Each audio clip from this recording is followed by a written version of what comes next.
اس لیے انہوں نے تیر اندازوں کو حکم دیا کہ وہ تاک تاک کر دشمن سپاہیوں کی آنکھوں کو نشانہ بنائیں۔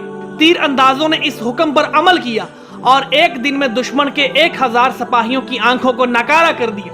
اس سے دشمن کے لشکر میں کوہرام مچ گیا۔ انہوں نے صلح کے لیے سلسلہ جنبانی کیا۔ ان کا حاکم سبات کا رئیس شیرزاد تھا۔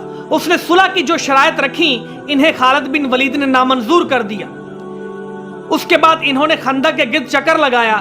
ایک جگہ خندق ذرا تنگ تھی۔ جناب خالد نے حکم دیا کہ بیمار اور زخمی اونٹوں کو ذبح کر کے خندق کے اس حصے میں ڈال دیا جائے۔ فوراً ہی حکم کی تعمیل کی گئی اور دیکھتے ہی دیکھتے خندق کا وہ حصہ پر ہو گیا۔ جناب خالد بن ولید اپنے لشکر کے ساتھ خندق پار کر گئے۔ دشمن نے یہ دیکھ کر خندق خالی کر دی اور بھاگ کر قلعے کے اندر چلا گیا۔ اب خالد بن ولید نے قلعے پر شدید حملہ کیا۔ شیرزاد نے مجبور ہو کر پھر صلح کی درخواست کی اور کہا کہ مجھے اپنے ایک دستے کے ساتھ خالی ہاتھ نکل جانے دیا جائے۔ خالد بن ولید نے اس کی درخواست منظور کر لی۔ شیرزاد کے جانے کے بعد قلعے پر مسلمانوں کا قبضہ ہو گیا۔ جناب خالد بن ولید نے انبار پر زبرقان بن بدر کو اپنا نائب مقرر کیا اور خود عین التمر کی طرف روانہ ہوئے۔ ناظرین، عین التمر کوفہ کے مغرب میں انبار کے قریب صحرائی جانب ایک قصبہ ہے۔ عین التمر میں بہرام 24 کا لڑکا بہرام ایک زبردست ایرانی لشکر کے ساتھ موجود تھا۔ اس لشکر کے ساتھ ایرانی ماتحت علاقوں کے عرب قبائل، نمر اور تغلب وغیرہ کی فوجیں بھی تھیں۔ بہرام نے اس خیال سے کہ لوہے کو لوہا کاٹتا ہے، خالد بن ولید کے مقابلے پر عرب قبائل کو آگے روانہ کر دیا اور خود ایک دن کے فاصلے پر قلعے میں لشکر لے کر بیٹھ گیا۔ خالد بن ولید نے نمر اور تغلب قبائل کے مقابلے پر پہنچتے ہی ان پر حملہ کر دیا اور ان کے سردار کو کمند پھینک کر گرفتار کر لیا۔ سردار کی گرفتاری سے عرب قبائل بھاگ کھڑے ہوئے، مگر جب وہ قلعے پر پہنچے تو اس کے دروازے بند تھے کیونکہ قلعے کے اندر ان کے لیے گنجائش نہ تھی۔ نتیجہ یہ ہوا کہ یہ عرب قبائل قلعے کے باہر خالد بن ولید کے لشکر کے ہاتھوں مارے گئے۔ پھر قلعہ بھی مسلمانوں کے ہاتھ آ گیا۔ اس قلعے میں ایک گرجا تھا، وہاں 40 لڑکے انجیل کی تعلیم حاصل کرتے تھے۔ انہیں جناب خالد بن ولید کے سامنے پیش کیا گیا۔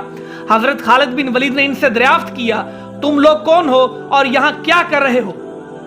ایک لڑکے نے جواب دیا، ہم اس کلیسا کے لیے وقف ہیں اور یہاں انجیل کی مقدس تعلیم حاصل کرتے ہیں۔ حضرت خالد بن ولید نے حکم دیا کہ ان لڑکوں کو اسلامی تعلیم دی جائے۔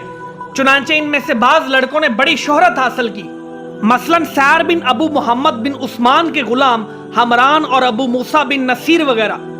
انہوں نے اسلامی سلطنت کے استحکام کے لیے گران قدر خدمات انجام دیں۔ قلعہ عین التمر میں ہی جناب خالد بن ولید کو حضرت ایاز بن غنم کا خط ملا۔ ایاز نے شمالی عراق میں قلعہ دمت الجندل کا محاصرہ کیا ہوا تھا۔ اس کے جواب میں اہالیان دمت الجندل نے ایاز بن غنم کا محاصرہ کر رکھا تھا۔ حضرت خالد بن ولید ایاز کا خط پاتے ہی دمت الجندل جانے کے لیے تیار ہو گئے۔ انہوں نے عوام بن کہل اسلمی کو عین التمر میں اپنا نائب مقرر کیا اور چل پڑے۔ دمت الجندل کا قصبہ دمشق اور مدینہ کے درمیانی راستے سے 7 منزل کے فاصلے پر تھا۔ ان سب نے مل کر ایاز پر حملہ کر دیا۔ ایاز بن غنم نے محاصرہ برقرار رکھتے ہوئے ان تازہ حملہ آوروں کا مقابلہ کیا۔ حملہ آوروں کی فوج کے 2 سردار تھے، اکادر بن عبد الملک اور جودلی بن ربیہ۔ ادھر جب حضرت خالد دمت الجندل پہنچے تو ان سرداروں میں اختلاف پیدا ہو گیا۔ اکادر بن عبد الملک نے کہا، میں تمہاری نسبت خالد بن ولید سے بہت زیادہ واقف ہوں۔ آج دنیا میں خالد بن ولید سے بڑھ کر کوئی اقبال مند اور فنون حرب کا ماہر نہیں ہے۔ جو قوم خالد بن ولید سے مقابلہ کرتی ہے وہ خواہ تعداد میں کتنی ہی کیوں نہ ہو، وہ خالد سے شکست کھا جاتی ہے۔ اس لیے میری بات مانو اور خالد سے صلح کر لو۔ ناظرین، اکادر کی یہ بات اس کے سابقہ تجربے کی روشنی میں درست تھی۔ اس کا اس سے پہلے خالد بن ولید سے اس وقت سابقہ پڑا تھا جب رسول صلی اللہ علیہ وسلم نے تبوک سے خالد بن ولید کو اس کی طرف بھیجا تھا اور پیش گوئی کی تھی کہ اکادر انہیں گائے کا شکار کھیلتا ہوا ملے گا۔ خالد بن ولید نے اسے گرفتار کر کے رسول صلی اللہ علیہ وسلم کی خدمت میں پیش کر دیا تھا۔ اکادر نے اطاعت قبول کر لی اور آپ صلی اللہ علیہ وسلم نے اسے واپس جانے کی اجازت دے دی تھی۔ اکادر کی رائے بالکل صائب تھی، لیکن جودی بن ربیہ نے اس کی بات نہ مانی۔ چنانچہ اکادر وہاں سے یہ کہہ کر روانہ ہو گیا کہ تم جانو اور تمہارا کام، میں تمہارے ساتھ مل کر خالد بن ولید سے جنگ کرنے کو تیار نہیں ہوں۔ حضرت خالد بن ولید کو عقیدر کے بھاگنے کی اطلاع ملی تو انہوں نے عاصم بن عمر کو اس کے تعاقب میں روانہ کیا۔ عاصم نے عقیدر کو رستے میں ہی جا لیا اور گرفتار کر کے اسے لے آئے۔ جناب خالد نے بد عہدی اور بغاوت کی پاداش میں اس کی گردن اڑا دی۔ حضرت خالد بن ولید کی آمد پر دمت الجندل والوں نے کسی گھبراہٹ کا اظہار نہ کیا، بلکہ بڑے اطمینان سے صف بندی کی۔ جودی بن ربیعہ حضرت خالد بن ولید کی طرف اور امان صدر جان اور ابن الدہم ایاز بن غنم کے مقابل صف آرا ہوئے۔ حضرت خالد بن ولید نے جودی بن ربیعہ کو اور اقرا بن حابس نے ودیعہ کو گرفتار کر لیا۔ باقی لوگ قلعے کی طرف بھاگے، مگر قلعے میں جگہ ہی نہ تھی۔ اہل قلعہ نے دروازہ نہ کھولا اور مسلمانوں نے اس قدر لوگوں کو قتل کیا کہ لاشوں کے ڈھیر لگ گئے۔ اس وقت خالد کی فوج کے سردار عاصم بن عمر نے اپنے قبیلے بنو تمیم سے اپنے حلیف بنو کلب کی امداد کی اپیل کی۔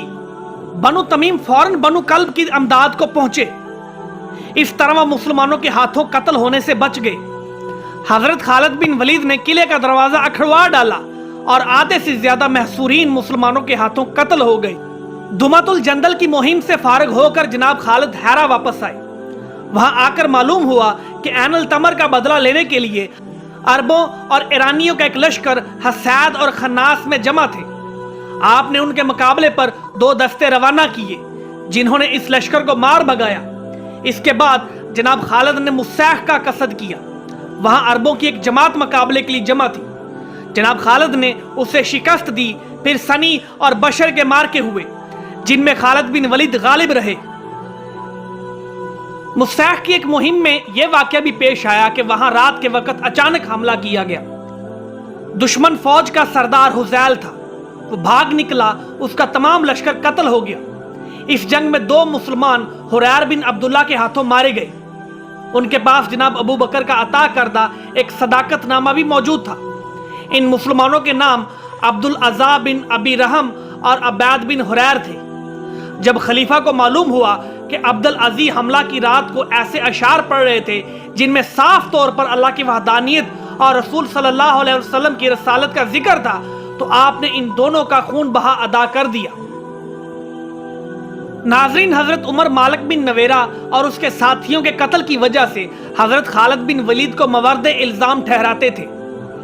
چنانچہ ان مسلمانوں کے قتل پر شور اٹھایا گیا تو جناب ابو بکر صدیق نے صاف الفاظ میں فرما دیا، جو مسلمان دشمن کی زمین پر دشمن کے ساتھ قیام پذیر ہوں گے، ان کے ساتھ ایسی صورتحال کا پیش آنا ممکن ہے۔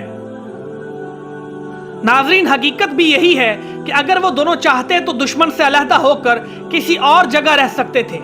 انہیں خواہ مخواہ ایسی جگہ ٹھہرنے کی کیا ضرورت تھی جس کے متعلق انہیں اچھی طرح پتہ نہ تھا کہ یہ دشمنان اسلام کی جائے سکونت ہے اور وہاں کا میدان گرم ہونے والا ہے۔ جنگ کے ہنگامے میں اتنی فرصت کسے ہوتی ہے کہ وہ یہ دیکھ سکے کہ ان دشمنوں میں کوئی مسلمان تو نہیں ہے؟ پھر وہاں رات کو حملہ ہوا تھا اور سب لوگ سوتے میں قتل ہو گئے تھے۔